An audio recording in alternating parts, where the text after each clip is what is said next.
প্রিয় দর্শক, আসসালামু আলাইকুম। দর্শক, আপনাদের প্রীতি ও শুভেচ্ছা জানিয়ে শুরু করছি আমাদের আজকের প্রতিবেদন। তো দর্শক, আজকে আমরা এক অসহায় মেয়ের গল্প তুলে ধরব, যার নাম হচ্ছে তৃষা। তৃষার বিয়ে শাদী হয়নি। তো তৃষা শুধু থাকে তার নানির কাছে। তো তৃষা এখন ইউটিউবে এসেছেন একজন ভালো মানুষের জন্য, কারণ তৃষার বিয়ে শাদী হচ্ছে না, কারণ অভাবের সংসার। তৃষাকে যারা বিয়ে করতে আসে তারা শুধু যৌতুক চায়। তো এই জন্য তৃষা এখন ইউটিউব এসেছেন, যদি ভালো একটা মানুষ পায়, সে যেমনই হোক তৃষা বিয়ে শাদী করবে।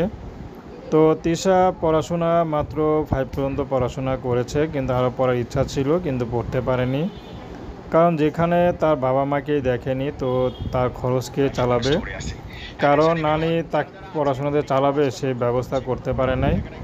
তবু তৃষাকে নিজেকে স্বাবলম্বীভাবে করে তুলেছে, কারণ তৃষা পার্লারে কাজ করছে এবং শিখছে, কিছুটা পারে, তো তাতে দিয়ে যা বেতন পায় তা দিয়ে মোটামুটি চলে।